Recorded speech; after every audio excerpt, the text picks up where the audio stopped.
আওয়ামী লীগ নামক কোনো দল আমাদের দাবি হচ্ছে বাংলাদেশে এক্সিস্ট করতে পারবে না। আমি এখানে একটা তালিকা করে নিয়েছি, আসার আগে একটা হোমওয়ার্ক করে আসি।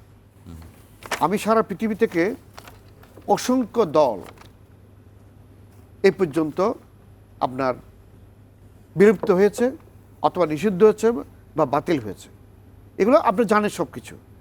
জাস্ট আপনার নাজি পার্টি বাতিল হয়েছে, খেমারুজ বাতিল হয়েছে, বার্থ পার্টি বাতিল হয়েছে, রুয়ান্ডাতে ওই তুচ্ছ হুতিতে এগুলো বাতিল হয়েছে, তুরস্কের একটা পার্টি বাতিল হয়েছিল, তারপর আপনার বসনিয়া হার্জেগোভিনাতে বাতিল হয়েছিল, তারপর আপনার যদি বলি আপনি ইন্দোনেশিয়াতে বাতিল হয়েছে, স্পেনে বাতিল হয়েছে, নিকারাগুয়াতে বাতিল, আরও আছে অনেক।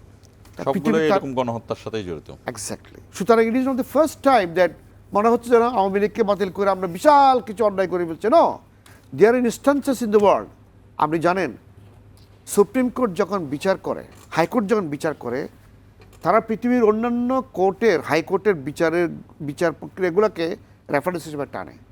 আপনি যদি কোর্টের হিয়ারিংয়ে কোনোদিন দিয়ে থাকবেন, দেখবেন আমাদের বিচার করা প্রায় সময় ওই লন্ডনের কোন কোর্টে কী বিচার হয়েছে, আপনার ক্যালকাটা হাইকোর্টে কী বিচার হয়েছে, মালয়েশিয়ার কোর্টে কী বিচার, তার রেফারেন্স হিসেবে টানে। এটাই হচ্ছে রীতি। সো তাদের জন্য ইটস এ ডকুমেন্ট যে পৃথিবীতে এরকম অনেক পার্টি অনেক দেশে বাতিল হয়েছে, তাদেরকে নিষিদ্ধ করেছে। সুতরাং আওয়ামী লীগ হঠাৎ করে হয়েছে আবার নয়।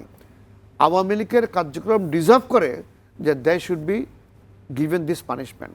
তারা যাতে করে আওয়ামী লীগ নামে আসতে না পারে। তবে আওয়ামী লীগের মধ্যে অনেক মানুষ আছে, তারা যদি অন্য নামে এপিআর করতে চায়, তাদেরকে ইনফর্ম করতে চায়, অনেকে ইন্টেলেকচুয়াল বলছে করুক গিয়ে, আমাদের কিছু যায় আসে না। But Awami League as a দল will be the last person to to agree on that, যে তাদেরকে নিষিদ্ধ না করে আপনি রাজনীতির মাঠে তাদেরকে ফিরিয়ে আনবেন।